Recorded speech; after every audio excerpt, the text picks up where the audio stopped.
আসসালামু আলাইকুম ওয়া রাহমাতুল্লাহ। বিডি মাথা লার্নিং স্কুলের পক্ষ থেকে সকলকে স্বাগতম। তো প্রিয় শিক্ষার্থীরা, আশা করছি তোমরা দেশের যে যে প্রান্তেই আছো আলহামদুলিল্লাহ ভালো আছো। তো আজকে আমি তোমাদের সামনে যে আলোচনাটা করব, জেএসসি গণিত অধ্যায় 2.1 এর পর্ব নাম্বার 3 এ। তোমরা দেখতে পাচ্ছ এখানে 5টি অঙ্ক লিখে রেখেছি আমি। এই 5টি অঙ্ক যদি আমরা ভালো করে বুঝি, পরেরগুলো বুঝতে আরো একটু সহজ হবে। তো চলো শুরু করা যাক। প্রথম প্রশ্নে দেখা যাচ্ছে বার্ষিক শতকরা মুনাফার হার 10.5 টাকা হলে, অর্থাৎ 10.50 টাকা হলে 2000 টাকার 5 বছরের মুনাফা কত? তো প্রিয় শিক্ষার্থী, তোমাদের আমি একটা বিশেষভাবে একটা কথা বলবো, যে সেটা হচ্ছে যদি তোমরা প্রশ্নকে বুঝতে না পারো আর ধরতে না পারো, তাহলে অঙ্ক করা পসিবল না। যদি আমরা অঙ্ক ধরতেই না পারি, তাহলে ডেটাগুলো বসাতে পারবো না, আর তখন রেজাল্টও আসবে না। ঠিক আছে, তাহলে আমরা দেখতে পাচ্ছি এখানে মুনাফার হার আছে, তাহলে আমরা মুনাফার হারকে নিশ্চয়ই আর দ্বারা সূচিত করি। তাহলে এখানে মুনাফার হার অবশ্যই আমরা আর দ্বারা সূচিত করি। সেটা কত? 10.50। এবং মুনাফার হারকে পার্সেন্টেজ আকারে প্রথমে থাকবে, যেহেতু হার লিখেছি। তারপরে আমরা এটাকে পার্সেন্টেজটাকে যদি উঠিয়ে দেই, তাহলে 100 দ্বারা ভাগ হবে, তখন এটা টাকা হয়ে যাবে। এরপর দেখতে পাচ্ছি আমরা 2000 টাকার। সমস্যা হচ্ছে অনেকের কাছে এই টাকাটা মুনাফা বলে মনে হয়, কিন্তু যারা পারো তাদের তো ওয়েল। তো এখানে দেখতে পাচ্ছ 2000 টাকার 5 বছর, তাহলে এটাই তো বিনিয়োগ করা টাকাটা, তাহলে ওই টাকাটা হচ্ছে আমাদের মূলধন বা আসল টাকা। তাহলে আমরা কি লিখব? আসল। পি সমান কত টাকা? 2000 টাকা। তারপর আমরা কি দেখতে পাচ্ছি? অবশ্যই সময়। সময়কে আমরা কি ধরো? 5 বছর আছে এখানে। তাহলে আমাদের চাচ্ছে তারা কি? মুনাফা। মুনাফাকে আয় দ্বারা সূচিত করা হয়। তাহলে আয়টা কিন্তু আমাদের জানা নেই, তাহলে আমরা কি দিন? কোয়েশ্চেন মার্ক অর্থাৎ হোয়াট চিহ্ন দিলাম আমরা। তাহলে প্রশ্নবোধক চিহ্ন দেওয়ার পর আমরা জানি লিখব, কি জানি? I equals to P N R. হয়তো তোমরা সবাই এই অঙ্কটা পারো, তবু শুরু করেছি। তাহলে 2000 টাকা গুণন এন এর মান 5, আর এর মান কত? 10.50 ভাগ 100। এখান থেকে আমরা 2টা শূন্য কি করতে পারি? কেটে দিতে পারি। তাহলে এটা যদি আমরা এখন মাল্টিপ্লাইড করি অর্থাৎ গুণ করি, তাহলে কত হবে?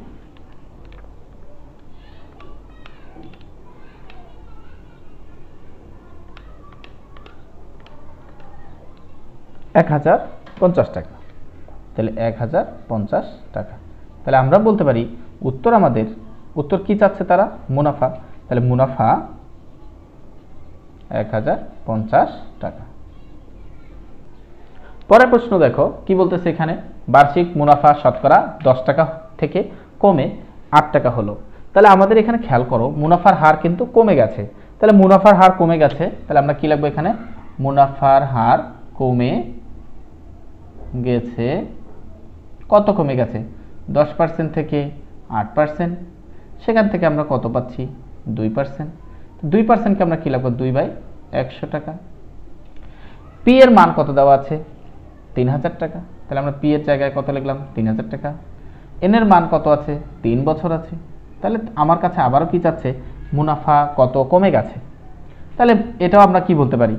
I equals to what? তাহলে আমরা জানি আবারও I equals to P N R. তো প্রিয় শিক্ষার্থী, তোমরা এটাকে নিজে মান বসাও, দেন নিজেই তোমরা চেষ্টা করো এটা।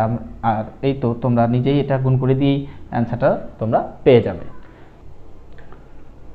তো প্রিয় শিক্ষার্থী, পরের অঙ্কে যদি কথা বলি, বার্ষিক শতকরা মুনাফা কত হলে 13,000 টাকার 5 বছরের মুনাফা আসলে 18,850 টাকা।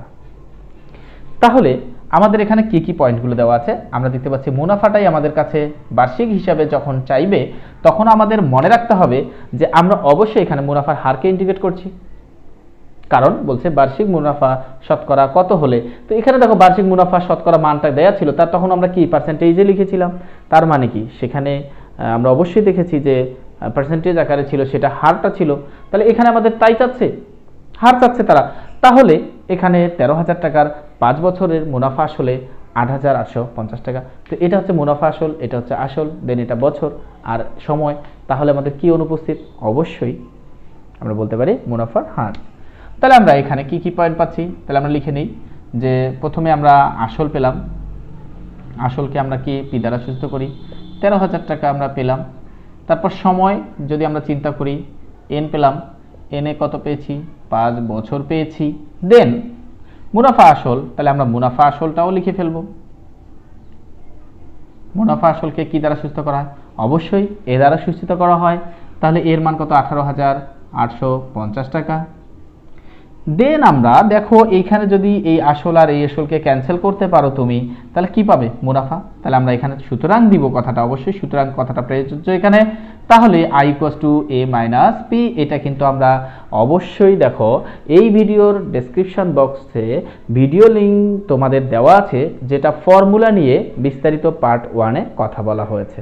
নিশ্চয়ই তোমরা বুঝতে পেরেছ, সে ভিডিওটি অবশ্যই তোমরা দেখে নিবে, না হলে এটা বুঝতে একটু কষ্ট হবে। তাহলে আমরা দেখতে পাচ্ছি এর মান কত? 18,850। পি এর মান কত? 13,000 টাকা। তাহলে আমরা একটু খেয়াল করে দেখি কত পাবো। বিয়োগ করলে 50, 8, 5, তাহলে 5,850 টাকা। তো এখন আমরা খেয়াল করব যে আমরা আই পেলাম, এন পেলাম, পি পেলাম, তাহলে আর পাওয়া অবশ্যই সহজ। তাহলে সুতরাং মুনাফার হার, এটা অবশ্য দরকার নেই, সুতরাং মুনাফার হার যদি আমরা চিন্তা করে আর ইকুয়ালস টু হোয়াট? তাহলে আমরা কি জানি? আমরা জানি I equals to P N R এবং R equals to I by P N. এখন যদি কখনো তোমাদের মুনাফার হার বের করতে বলে, তাহলে তোমাদের অবশ্যই আর এর জন্য কি শতকরা আনতে হবে। শতকরা আনার জন্য আমরা অবশ্যই এখানে 100 দিয়ে পার্সেন্টেজ দিয়ে দিব। এখন আমি এখানে তোমাদের দুইটি নিয়মে করাবো, একটি হচ্ছে আমার মত অনুসারে আর দ্বিতীয়টি হচ্ছে অনেকের মত অনুসারে। কারণ হচ্ছে এখানে মতভেদ আছে। তো এই মতভেদে তোমাদের স্যারেরা যারা প্রত্যেক স্যারেরাই কিন্তু অবশ্যই সবার কাছে সম্মানিত। তোমরা যারা শিক্ষককে সম্মান করো তোমরা অবশ্যই বুঝতে পারো। তো আমি আশা করছি তোমরা প্রত্যেককেই তোমাদের নিজ নিজ স্কুলের শিক্ষার্থী যারা আছো তারা তোমাদের যে স্যার আছে যে নিয়মটা ফলো করে তোমরা সেটাকেই ক্যাপ করার চেষ্টা করবে, যাতে ওনারা খুশি হন। এবং এখানে একটা নিয়ম না, আমি দুইটা নিয়ম করাবো তোমাদের, এর মধ্যে স্কুলে যেটা ফলো করবে তোমরা সেটাকেই কেয়ার করবে। আশা করছি তোমরা বুঝতে পেরেছ। তো দেখো এখানে আই এর মান যদি আমরা চিন্তা করি কত হবে? আমাদের 5,850 টাকা। পি এর মান হচ্ছে 13,000 টাকা। দেন এন এর মান 5, তার সাথে গুণ আছে কত? 100, আর এখানে পার্সেন্টেজ। তো এইখানে আমরা 3টে শূন্য উপরে পেয়ে গেছি, তাহলে 3টি শূন্য আমরা নিচে কেটে দিলাম। এরপরে আমরা যদি এখানে চিন্তা করি যে 5 দিয়ে কাটা অবশ্যই যায় 1, 5 17 85, দেন 13 আর 117কে 9 দিয়ে কাটা যায়, তাহলে কি হচ্ছে? তাহলে 9%। তাহলে আমরা সুতরাং উত্তরে কি বলতে পারবো? যে মুনাফা হার। তাহলে আমাদের চাইছেই তারা মুনাফার হার, তাহলে মুনাফার হার লিখে দিলে হবে, অথবা শতকরা বার্ষিক মুনাফা 9 টাকা, দুইটা নিয়মে লেখা যাবে। তাহলে এখানে মুনাফার হার আমরা সরাসরি লিখে দিব, কোনো সমস্যা নেই। তাহলে মুনাফার হার কত হচ্ছে? 9%। এখন যেহেতু তোমাদের এখানে মতামত বিভিন্ন দেখা দিবে, সেহেতু আমি পরের অপশনটাকে একটু খেয়াল করব। দেখো খেয়াল করে, তো এইখান থেকে শুধু এটা আমরা এই অংশটা মুছে দিব, বাকি অংশ নিশ্চয়ই তোমরা বুঝতে পেরেছো। তো এখন আমি এইখানে দেখো, এইখানে যে তোমরা পার্সেন্টেজটা দিয়েছ সেখানে আমরা পার্সেন্টেজটাকে একটু ভিন্ন ক্যাটাগরিতে চালাকি করব। সেটা কিরকম? আমরা আগে মানটা বসিয়ে দিব। তাহলে এটার মান যখন বসাবো দেখো কত হবে? আই এর মান কত? 5,850 টাকা। দেন পি এর মান 13,000 টাকা। দেন এন এর মান 5 বছর। এখন যেহেতু পার্সেন্টেজ আমাদের আনতে হবে, তাহলে তোমরা উপরেও একটি 100 নিবে, নিচেও একটি 100 নিবে। নেওয়ার পরে তোমরা এই নিচের 100 এর কখনোই কাজ করবে না। তাহলে আমরা কি করব? দেখো উপরের 103টা শূন্য কাটা গেল, এটার সাথে কাটাকাটি করলে 117 হলো, 13 দিয়ে কাটাকাটি করলে 9 হলো, তাহলে আমরা 9 গুণন উপরে 1 আর নিচে কত পেলাম 100। এখন এই অংশটার মান মানেই হচ্ছে দেখো পার্সেন্টেজ। তাহলে প্রিয় শিক্ষার্থী ভয় পাওয়ার কিছু নেই। এখানে আমি মনে করব মাননীয় যারা স্যার আছেন তাদের আসলে যদি সরাসরি 100 গুণ করে খুব সহজে বের করা যায় সেটা ফলো করলেও কোনো দোষ নেই। তো আমি আসলে এটা নিয়ে অনেক বেশি কথা বলতে চাই না, শুধু এটুকু বলতে চাই যে ক্যাটাগরিটা কিন্তু একই। যদি আমরা পার্সেন্টেজকে আনতে চাই তাহলে 100 দ্বারা গুণ করব, আর যদি এটাকে রিমুভ করতে চাই অর্থাৎ বাদ দিতে চাই তাহলে আমরা অবশ্যই এটাকে 100 দ্বারা ভাগ করব, তাহলে ভাগ 100 হবে। তাহলে আমরা এই ক্যাটাগরিতেও যেতে পারি, দেন ওই ক্যাটাগরিটাতেও যেতে পারি। তো প্রিয় শিক্ষার্থী তোমরা অবশ্যই আমার কথা বুঝতে পেরেছ। রেজাল্ট যেহেতু একই এসেছে এবং যুক্তির এখানে কোনো ভুল নেই, তাহলে দুইটাই আমাদের কাছে গ্রহণযোগ্য। ওকে, দেখতে পাচ্ছি আমরা কি দেখতে পাচ্ছি, বার্ষিক শতকরা মুনাফায় কোনো আসল 8 বছরের মুনাফা আসলে দ্বিগুণ হবে। খেয়াল করে দেখো এইখানে আর কোনো সংখ্যা শুধু বছর ছাড়া কিছুই দেখা যাচ্ছে না। তাহলে কি তোমরা ভয় পেয়ে যাবে? না, বার্ষিক শতকরা মুনাফায় কোনো আসল, আমরা কিন্তু মুনাফার হারটা এখানে জানি না। কোনো আসল 8 বছরের মুনাফা আসলে দ্বিগুণ হবে। খেয়াল করে দেখো আসল এমনভাবে গোপনভাবে দিয়ে দিয়েছে, তারা বলছে মুনাফা আসলটা কি হবে দ্বিগুণ। তাহলে আমরা যদি আসলটাকে ধরে নেই, মনে করি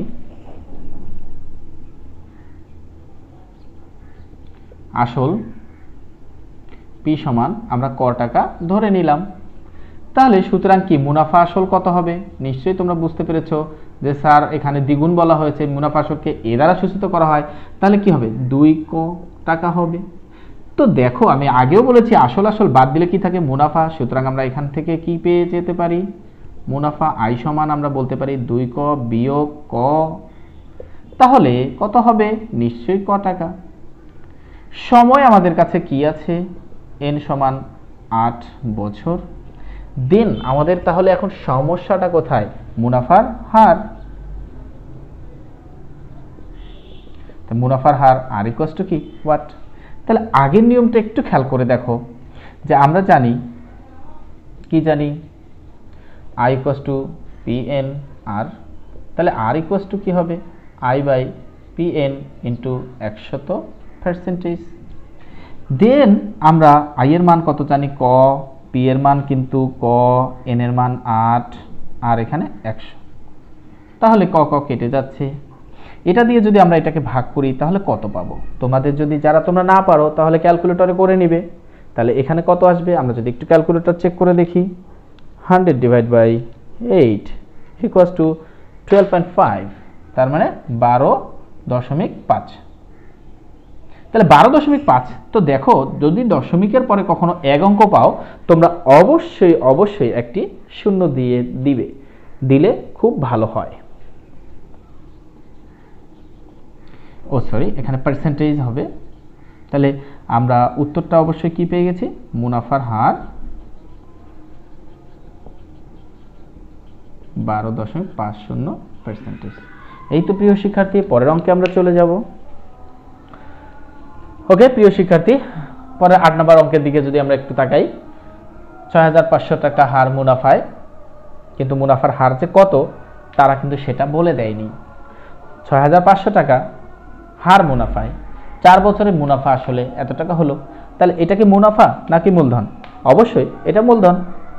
এটার সাথে যেটা যুক্ত হয়েছে সেটা হচ্ছে মুনাফা, ওই একই হার। তার মানে আমাদের এই অপশনটা থেকে আমরা অবশ্যই একটি মুনাফার হার বের করে নিব। তাহলে এখানে আমাদের কি কি আছে? সময় আছে, আসল আছে, আই আছে, এ আছে, তাহলে আর বের করা সম্ভব। দ্বিতীয় ক্ষেত্রে এসে ওই আর দিয়েই কাজটা করব। তাহলে আমরা আগে ওইখানকার আর বের করে নেই। তাহলে খেয়াল করো এখানে আমি তাহলে এখন সংক্ষেপে লিখব পি ইকুয়ালস টু 6500 টাকা, আর সময় এন ইকুয়ালস টু 4 বছর, এ ইকুয়ালস টু আছে 8840 টাকা। তাহলে সুতরাং আই ইকুয়ালস টু কি হবে এ মাইনাস পি, তার মানে 8840 বিয়োগ 6500 টাকা। তো এটা বিয়োগ করলে কত হবে 4003 আর হচ্ছে 2 2340 টাকা।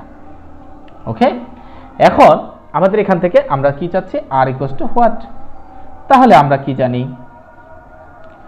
আর ইকুয়ালস টু, আমি অবশ্যই তোমাদের বারবার শিখাইলাম, তাহলে এটা 100 দ্বারা আমরা কি করে দেব, গুণ করে দেব। তাহলে কি হচ্ছে, আই এর মান কত, 2340, পি এর মান 6500 ইন্টু এন এর মান হচ্ছে 4, দেন 1000, 100%। এখন আমরা এখানে দুইটা শূন্য কেটে দিতে পারি। এখন এই দুইটা তোমরা ব্র্যাকেট অবস্থায় করতে পারো অথবা তোমরা কাটাকাটি করতে পারো। তাহলে যদি আমরা এটা দিয়ে এটা ভাগ করেই সরাসরি করা যায়, তাহলে সেটা ভাবেও চেক করে দেখা যেতে পারে, বা 4 দিয়ে কত হবে, তাহলে আমাদের কত আছে, 2340 ভাগ 65 ইকুয়ালস টু 36। তাহলে আমরা অবশ্যই বলতে পারি এটার সাথে কাটাকাটি করলে 36, আর এটার সাথে আবার কাটাকাটি করলে কত, 9। তাহলে আমরা কি পেলাম, 9%। তো প্রিয় শিক্ষার্থী, এখানে আমাদের দেখো প্রথম অংশের কাজটা আমাদের মুনাফার হার বের হয়ে গেছে। তাহলে আমরা এখানে একটা কি করতে পারি, প্রথম ক্ষেত্রে এই কথাটা লিখে দিলে ভালো হয়। ওকে, তাহলে আমরা কত পেয়েছি, 9% পেয়েছি।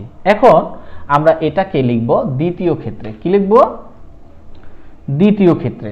তো দ্বিতীয় ক্ষেত্রে আমাদের কি আছে দেখো, দ্বিতীয় ক্ষেত্রে মুনাফার হারটা কি হবে, একই যেহেতু, তাহলে মুনাফার হার আর সমান 9%। তাহলে 9%কে আমরা 9 বাই কত বলতে পারি, 100 টাকা। এখন আমাদের প্রশ্ন হলো যে ওই একই হার মুনাফায় কত টাকা, মানে এবার চাচ্ছে কিন্তু আসল আমাদের কাছে 4 বছরে মুনাফা আসলে এত টাকা হবে।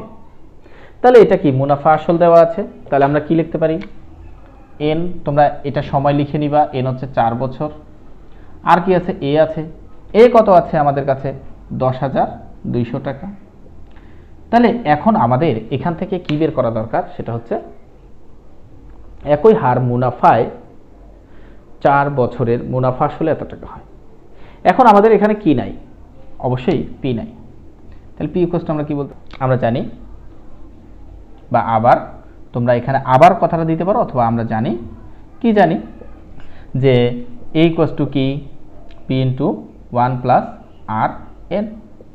এখান থেকে আমার কাকে দরকার, পি দরকার। তাহলে আমরা কি করব, এর মান আমরা বসিয়ে দেই, অথবা এটা যদি ইচ্ছা করো এদিকে আনতে পারো, যে পি ইকুয়ালস টু, এ যাবে এখানে 1 যোগ আর, আর হচ্ছে এন। তাহলে আমরা এর মান কত পাচ্ছি, 10,200 টাকা। 1 বাংলায় লিখি এখন, আর এর মান হচ্ছে, তাহলে তোমরা এক কাজ করো, এখানে দশমিক অবস্থায় বসিয়ে দাও, এখানে একটা কাজ করো, 0.9 টাকা। কারণ হচ্ছে 0.09 টাকা। কেন, এটা যেহেতু আমরা ভগ্নাংশ অবস্থায় করলে একটু কাজ করতে সমস্যা হবে, তাহলে আমরা ভগ্নাংশ না করে দশমিক আকারে, তাহলে 0.09, আর এন এর মান হচ্ছে 4। তাহলে এই অবস্থায় তোমরা ব্র্যাকেট দিয়ে দেখো, অঙ্ক হয়ে যাবে। সেটা কিভাবে, 10,200 ভাগ ব্র্যাকেট 1 যোগ 0.09 গুণ 4 ব্র্যাকেট ইকুয়ালস, তাহলে 7,500 টাকা। তাহলে আমরা কি বলতে পারি, রেজাল্ট হলো 7,500 টাকা। তাহলে এটা আমাদের, তাহলে উত্তর আমরা বলতে পারি যে মূলধন বা আসল কত টাকা, 7,500 টাকা। তো প্রিয় শিক্ষার্থী, আশা করছি তোমরা অঙ্ক 5টি খুব সুন্দরভাবে বুঝতে পেরেছো। আবারও পরবর্তীতে গুরুত্বপূর্ণ যে অঙ্কগুলো বাকি আছে সেগুলো পর্যায়ক্রমে নিয়ে তোমাদের সামনে হাজির হব। ততক্ষণ ভালো থাকো, সুস্থ থাকো। আল্লাহ হাফেজ। আসসালামু আলাইকুম ওয়া রাহমাতুল্লাহ।